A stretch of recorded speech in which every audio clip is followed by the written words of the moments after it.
Di akhir pembahasan ini, kita bisa menarik satu kesimpulan yang sangat penting. Selama ini, banyak orang mengira bahwa menjadi pribadi yang baik adalah sebuah kelemahan. Mereka percaya bahwa dunia hanya menghargai orang yang keras, berani mengambil keuntungan, atau bahkan rela mengorbankan orang lain demi mencapai keberhasilan. Tidak sedikit pula yang mulai bertanya dalam hati, apakah saya harus berubah menjadi lebih egois agar hidup saya lebih baik? Namun, jika kita melihat berbagai penelitian, psikologi, dan pengalaman banyak tokoh yang berhasil dalam kehidupan, jawabannya justru tidak demikian. Masalahnya bukan terletak pada kebaikan itu sendiri. Yang sering menjadi masalah adalah ketika kebaikan dilakukan tanpa kebijaksanaan. Psikolog organisasi Adam Grant dalam bukunya Give and Take menjelaskan bahwa orang-orang yang paling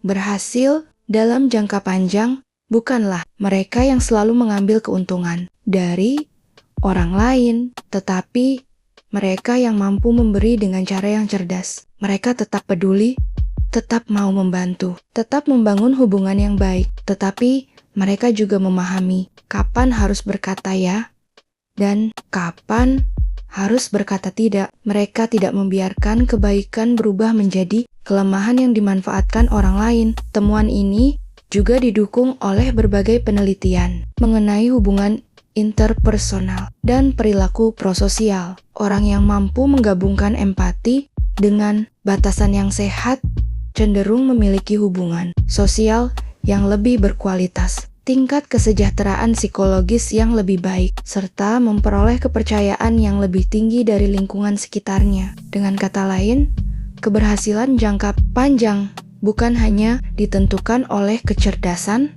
atau kemampuan teknis, tetapi juga oleh kemampuan membangun relasi yang sehat tanpa kehilangan jati diri. Kepercayaan memang merupakan salah satu aset terbesar dalam kehidupan. Seseorang mungkin memiliki kecerdasan yang luar biasa. Ia mungkin memiliki jabatan yang tinggi. Ia mungkin memiliki kekayaan yang melimpah. Namun, semua itu akan sulit bertahan jika orang lain tidak lagi mempercayainya. Dalam psikologi sosial, kepercayaan menjadi fondasi utama dari kerjasama, hubungan yang sehat, dan keberhasilan dalam berbagai aspek kehidupan. Orang yang dipercaya lebih mudah memperoleh dukungan, lebih mudah membangun jaringan, dan lebih mudah menciptakan peluang baru. Tetapi, kepercayaan tidak lahir karena seseorang selalu menyenangkan semua orang. Kepercayaan lahir karena adanya konsistensi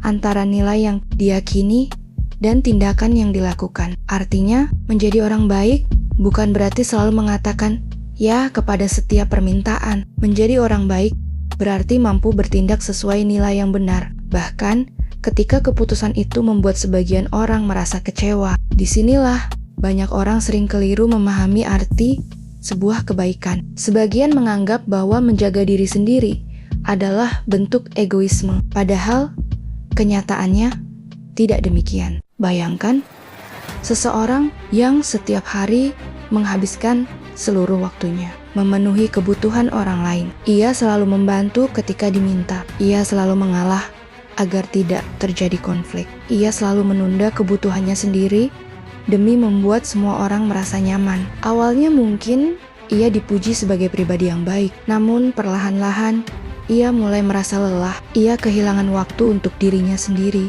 Ia kehilangan kesempatan mengembangkan kemampuan. Ia mulai merasa emosinya terkuras. Bahkan, tidak jarang muncul rasa kecewa kepada orang-orang yang selama ini ia bantu. Bukan karena mereka selalu bersalah, tetapi karena ia sendiri tidak pernah memberikan batasan. Fenomena ini dikenal dalam psikologi sebagai burnout akibat overgiving, yaitu kondisi ketika seseorang terlalu banyak memberi hingga mengabaikan kebutuhan dirinya sendiri. Penelitian Christina Maslach mengenai burnout menunjukkan bahwa kelelahan emosional yang berlangsung terus-menerus dapat menurunkan empati, produktivitas, kualitas hubungan, bahkan kepuasan hidup seseorang. Ironisnya, ketika seseorang tidak lagi menjaga dirinya sendiri, kemampuannya untuk membantu orang lain justru semakin menurun. Ibarat sebuah gelas yang kosong, seberapa besar pun keinginan kita membagikan air kepada orang lain, kita tidak akan mampu melakukannya jika isi gelas itu sudah habis. Karena itu, menjaga diri bukanlah lawan dari kepedulian. Menjaga diri justru merupakan syarat agar kepedulian dapat terus diberikan. Dalam jangka panjang, Stephen Covey pernah menjelaskan pentingnya menjaga aset yang menghasilkan dalam kehidupan.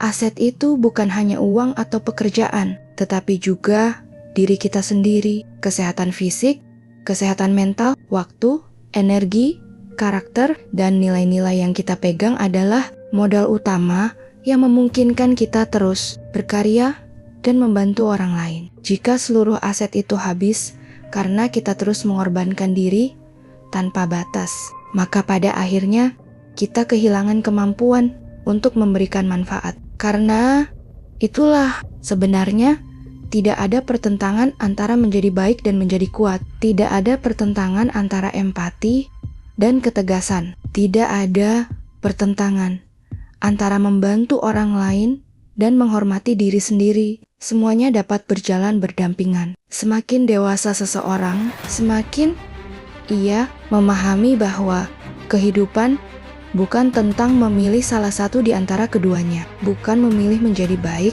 atau berhasil. Bukan memilih menjadi lembut atau tegas. Melainkan belajar menggabungkan semuanya secara seimbang. Kita tetap bisa menghormati orang lain tanpa membiarkan mereka melanggar batas yang kita miliki.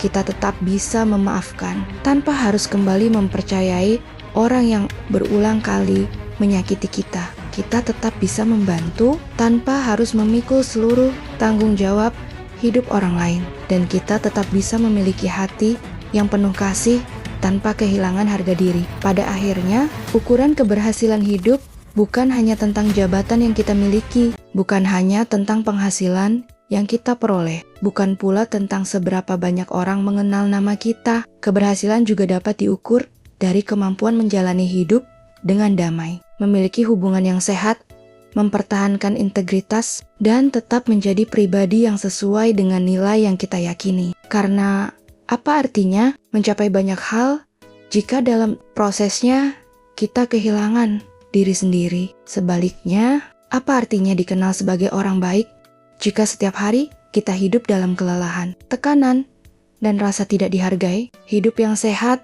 adalah hidup yang menemukan keseimbangan. Menjadi pribadi yang murah hati, tetapi juga memiliki batasan. Menjadi pribadi yang peduli, tetapi juga menghormati kebutuhan diri sendiri. Menjadi pribadi yang penuh empati, tetapi tetap memiliki keberanian untuk mengatakan tidak ketika memang diperlukan. Jika hari ini Anda merasa sering dimanfaatkan karena terlalu baik, mungkin yang perlu diubah bukanlah hati Anda. Yang perlu diperkuat adalah cara Anda menjaga hati itu. Jangan biarkan pengalaman buruk membuat Anda percaya bahwa dunia hanya menghargai orang-orang yang egois. Sejarah justru memperlihatkan bahwa banyak pemimpin besar, pendidik, ilmuwan, tenaga kesehatan, relawan, dan tokoh yang membawa perubahan positif adalah orang-orang yang memiliki kepedulian yang tinggi terhadap sesama. Yang membedakan mereka hanyalah satu hal. Mereka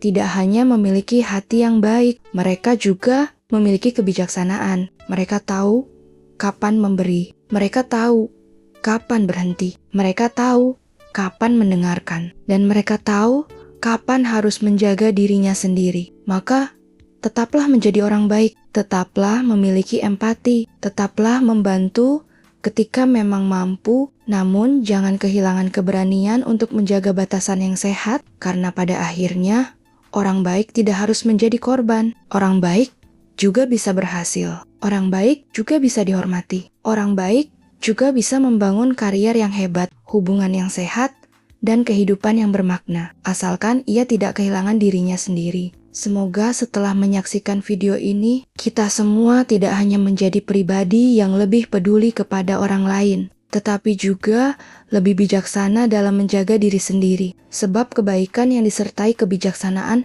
bukan hanya membuat hidup kita lebih tenang, tetapi juga menjadikan manfaat yang kita berikan kepada orang lain jauh lebih besar, dan bertahan lebih lama. Dan mungkin itulah salah satu bentuk keberhasilan hidup yang paling bernilai.